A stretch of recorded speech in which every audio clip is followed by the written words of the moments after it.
नमस्कार दोस्तों, हमारे खास कार्यक्रम मुद्दे की बात में आपका बहुत बहुत स्वागत है। आज हम बात करेंगे सीमांचल की राजनीति के बारे में। इस सीमांचल में पूर्णिया, कटिहार, अररिया, किशनगंज जैसे जिले आते हैं। बिहार विधानसभा का चुनाव भी इसी वर्ष होना है। कल के एपिसोड में हमने किशनगंज की बात की थी। आज हम बात करने जा रहे हैं अररिया जिले की। अररिया जिले के अंदर कुल 6 विधानसभा क्षेत्र हैं। कांग्रेस के आबिदुर रहमान अररिया के विधायक हैं। राजद के शाहनवाज आलम जोकीहाट से विधायक हैं।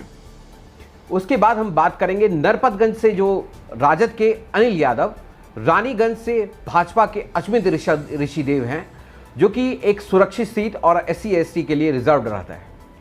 भाजपा के मंचन केसरी फारिसगंज से विधायक हैं। सिकटी से भाजपा के विजय कुमार मंडल विधायक हैं। अररिया को किसी भी पार्टी ने कभी सहयोग नहीं किया है, चाहे वो केंद्र हो या राज्य सरकार हो। अररिया जिला हमेशा से विकास के नाम पर पीछे रहा। एक तो इस जिले को भौगोलिक दशा भी के हिसाब से अगर देखा जाए तो यहाँ इस जिले में बीचों बीच नदी बहती है और नेपाल से बिल्कुल सटे होने के कारण इस जिले को हर साल बाढ़ की मार भी झेलनी पड़ती है। यहाँ का सबसे अहम मुद्दा बाढ़ ही है। इसे निजात पाने में राज्य सरकार विफल है। 2017 के बाढ़ में हुई तबाही के बाद अभी तक टूटे पुल की ना तो मरम्मत हुई है, ना ही सड़कों की भी कोई मरम्मत हुई है, ना ठीक से वो मरम्मत किया गया है उसका। झमता जो कि अररिया विधानसभा में पड़ता है, वहाँ के विधायक आबिदुर रहमान हैं, जिन्होंने बाढ़ में टूटे पुल पर ध्यान नहीं दिया। मजबूरन वहाँ के लोग ने बांस की चचरी का पुल बनाया और विधायक जी को निमंत्रण दिया गया। अब विधायक जी शर्म के मारे वहाँ जा नहीं पा रहे हैं वहाँ पे, और पुल पब्लिक ने बनाई है अपने दम पर। तो यही नहीं, आपको बता दूं कि ऐसा और कई पुल है जो कि बांस के बने हुए हैं। सरकार बेसुध है और हमारे विधायक जी सत्ता का सुख भोग रहे हैं। आपको एक क्लिप में आपको दिखाना चाहूँगा मैं, जो कि आप देखेंगे कितनी मुश्किल से लोग इस पुल को पार कर पा रहे हैं।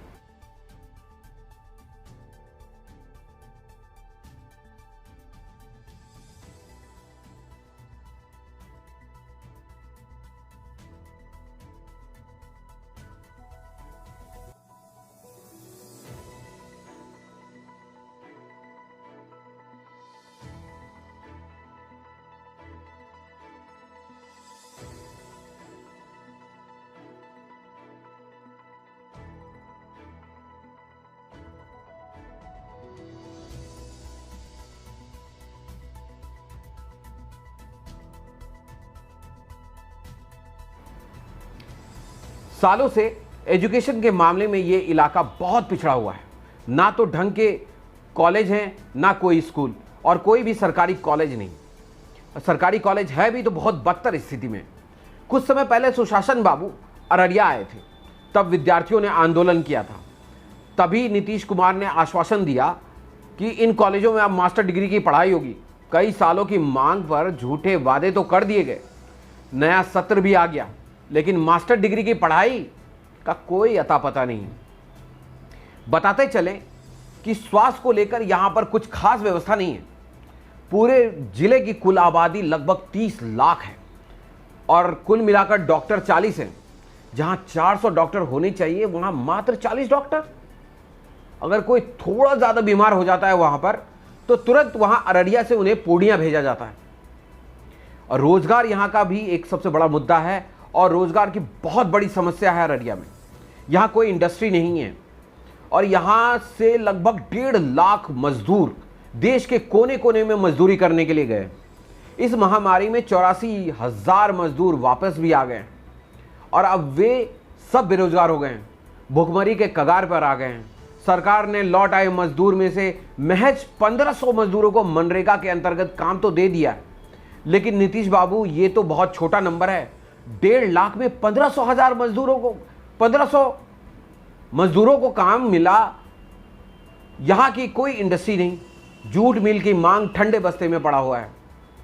जूट की खेती यहां प्रचुर मात्रा में होती है, लेकिन किसानों को सही मूल्य ना मिल पाने के कारण धीरे धीरे ये खेती भी बंद हो रही है।